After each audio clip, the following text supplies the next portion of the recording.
Halo semua, perkenalkan nama saya Alfredo Huta Barat dengan NIM 2020-31039, Prodi Teknik Informatika kelas B di Institut Teknologi PLN di Jakarta. Kali ini saya akan menjelaskan mengenai interaksi manusia dengan komputer. Studi kasus yang akan saya jelaskan pada hari ini adalah yaitu di tempat meja belajar saya sendiri. Nah, sebelumnya saya akan menjelaskan dulu mengenai apa sih interaksi manusia dengan komputer itu. Interaksi adalah suatu jenis tindakan atau aksi yang terjadi sewaktu dua atau lebih objek mempengaruhi atau memiliki efek satu sama lain. Interaksi manusia dengan komputer adalah sebuah hubungan antara manusia dan komputer yang mempunyai karakteristik tertentu untuk mencapai suatu tujuan tertentu dengan menjalankan sebuah sistem yang bertopengkan sebuah antarmuka atau interface. Istilah interaksi manusia dengan komputer atau IMK baru digunakan beberapa waktu yang lalu. Namun istilah ini sudah mengakar ke dalam bidang yang telah mapan sebelumnya. Studi ini telah dimulai dari saat Perang Dunia Kedua dengan munculnya keperluan untuk menghasilkan sistem persenjataan yang efektif. Dalam lingkup IMK, interaksi adalah komunikasi antar user dengan komputer secara langsung maupun tidak langsung, di mana komunikasi langsung melibatkan dialog dengan umpan balik atau feedback dan kontrol selama pelaksanaan tugas atau kerja, sedangkan kalau komunikasi tidak langsung dapat berupa background proses atau proses batch.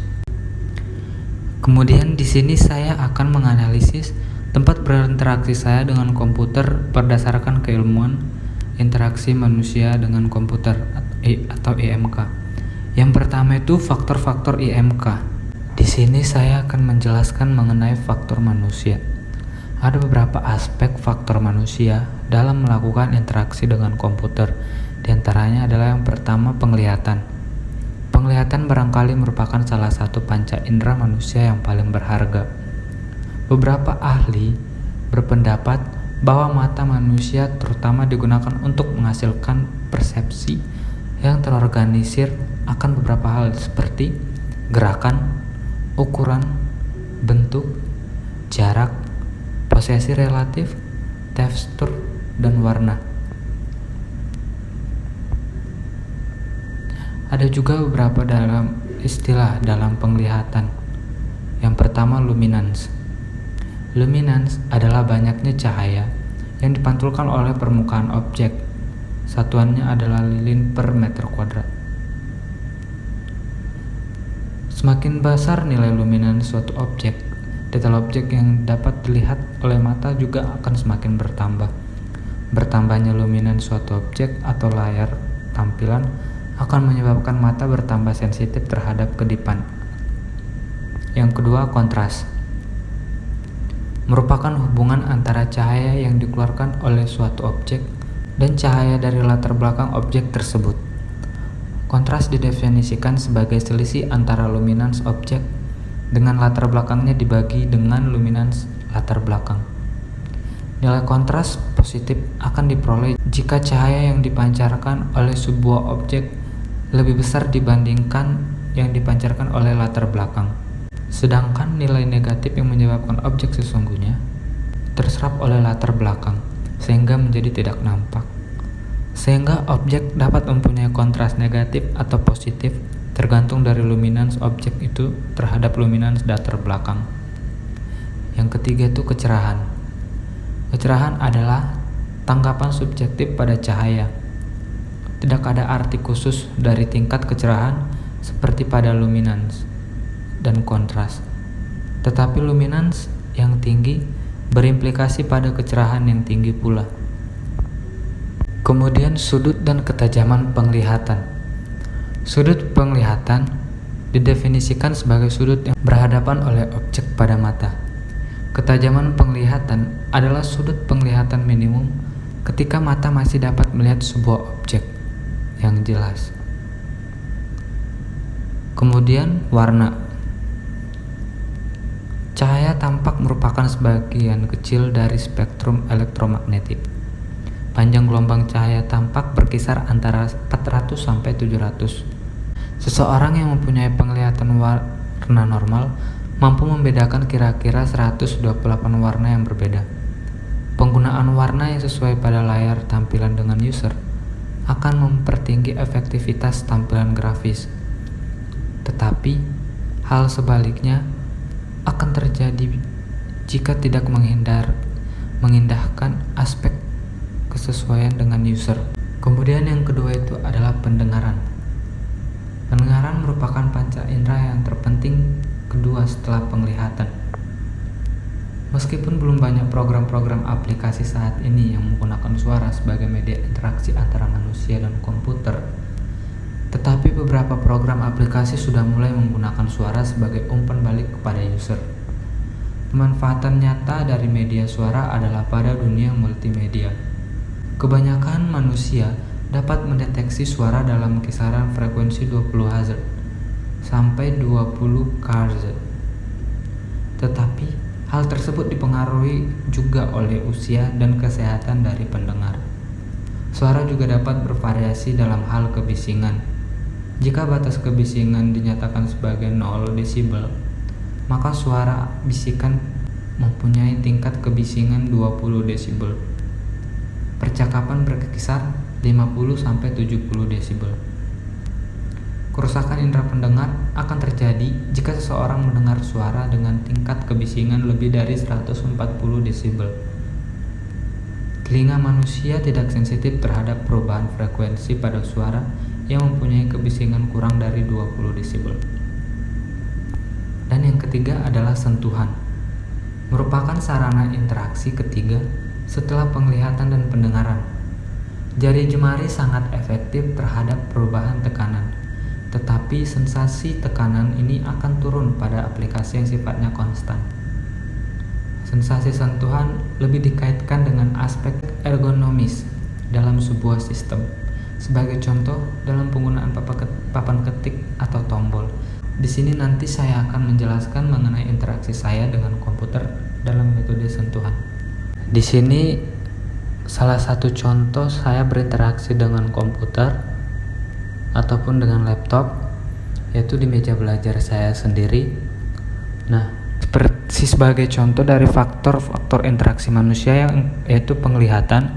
Nah, di depan saya adalah tembok, jadi saya bisa fokus mengerjakan tugas yang diberikan dosen karena tidak terpengaruh oleh lingkungan luar ataupun hal sebagainya. Di sini juga tidak ada pantulan cahaya sehingga dapat membuat saya berkonsentrasi mengerjakan tugas-tugas. Jika dilihat dari samping juga tidak ada objek atau apapun yang mengganggu, baik itu pantulan ataupun apapun, sehingga membuat saya lebih konsentrasi mengerjakan tugas-tugas. Tidak lupa juga saya akan meletakkan air minum saat mengerjakan tugas, karena dengan minum air putih ataupun air mineral itu akan membuat saya lebih tenang dalam mengerjakan tugas.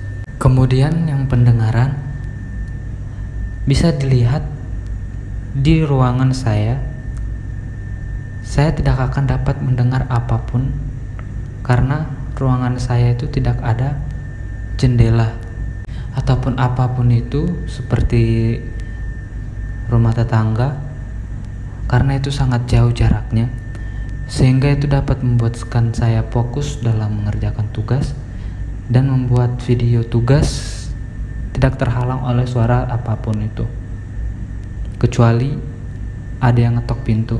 Kemudian sentuhan, sebagai contoh, dalam penggunaan papan ketik atau tombol, kita akan merasakan nyaman apabila tangan kita merasakan adanya sensasi sentuhan.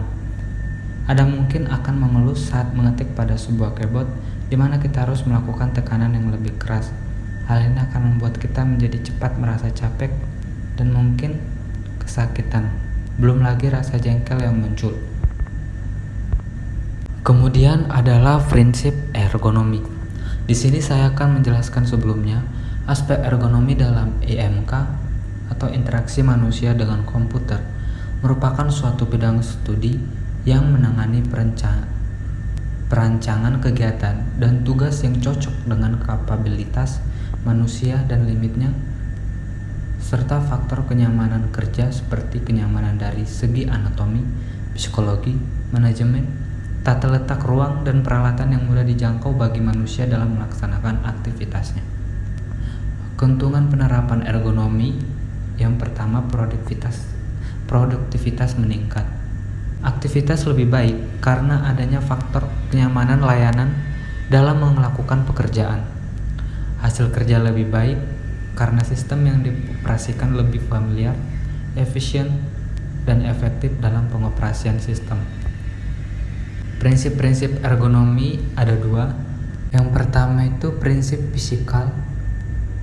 Pertama, jadikanlah segala sesuatu mudah dijangkau. Bekerja dengan tinggi yang sesuai. Bekerja dengan postur yang sesuai. Mengurangi pengeluaran tenaga yang berlebihan. Meminimalkan keletihan atau kepenatan. Mengurangi pengulangan yang berlebihan. Memberi jarak ruang dan akses. Meminimalkan kontak atau hubungan stres. Memberikan mobilisasi dan merubah posisi. Menciptakan lingkungan yang menyenangkan, pencahayaan, temperatur, dan mengecilkan. Yang kedua itu prinsip kognitif. Adanya standarisasi, menghubungkan absi dan persepsi, mempermudah pemaparan suatu informasi, menyajikan informasi pada level yang tepat secara detail, memberikan gambaran yang jelas, membuat pola yang benar, dan pengelompokan data yang jelas.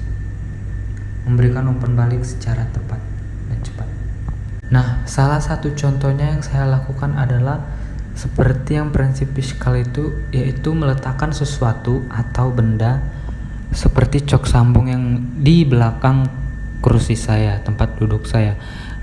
Dengan begitu, jika baterai saya atau baterai laptop saya lowbat, maka dengan mudah saya dapat mengecas laptop saya dengan cepat dan tepat dan dapat dijangkau.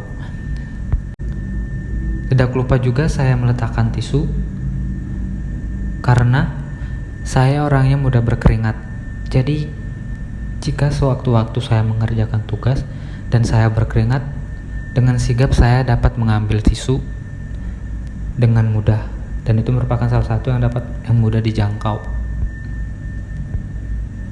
Tidak lupa juga saya meletakkan air minum karena supaya tidak capek bolak-balik ngambil air minum, sehingga saya meletakkannya di meja saya. Dengan begitu, jika saya haus dalam melakukan pekerjaan tugas dari dosen, saya dapat bisa langsung minum dengan mengambil aqua yang telah saya letakkan, dan itu merupakan salah satu hal yang mudah dijangkau. Kemudian pencahayaan. Tujuan pencahayaan yang pertama, menghindari user dari cahaya terang langsung dari pantulannya. Yang kedua, memperoleh keseimbangan antar kecerahan layar tampilan dan kecerahan pencahaya yang ada di depan user. Yang ketiga, menghindari cahaya langsung atau pantulan yang langsung mengenai layar tampilan. Yang keempat, memberikan keyakinan bahwa ada pencahayaan yang cukup untuk pekerjaan yang tidak menggunakan layar tampilan. Nah, pada laptop saya menggunakan pencahayaan yang standar saja. Karena tugas yang berhubungan dengan laptop itu sangat banyak. Nah, jika saya menggunakan kontras cahaya terlalu tinggi, maka mata saya akan sakit atau berair. Maka saya menggunakan kecerahan yang standar. Dengan begitu, mata saya akan lebih tahan lama berada di depan komputer dan dapat memperoleh keseimbangan antara kecerahan layar dengan kecerahan yang ada di ruangan saya. Menurut saya, tempat saya berinteraksi dengan komputer sudah rekomendasi. Seperti tidak ada suara kebisingan dari luar, tidak ada pantulan cahaya dari luar yang mengganggu aktivitas saya. Walaupun tidak ada udara dari luar yang masuk, tetapi ini sudah nyaman bagi saya, bagi diri saya. Setidaknya udara dari pintu kan juga bisa masuk, dan saya juga bisa menghirup udara yang segar. Kesimpulan dari saya, carilah tempat yang nyaman, sesuai minat Anda saat berinteraksi dengan komputer, yang jauh dari kebisingan ataupun pantulan cahaya yang mengganggu Anda saat berinteraksi dengan komputer. Karena dengan nyamannya Anda saat berinteraksi dengan komputer atau saat mengerjakan apapun, maka Anda akan dapat mengerjakan tugas dengan tenang dan damai. Sekian penjelasan dari saya. Jika ada kata-kata yang salah ataupun penjelasan yang saya jelaskan mengenai tadi atau mengenai hubungan interaksi manusia dengan komputer, saya mohon maaf. Saya Alfredo Huta Barat, pamit. Terima kasih.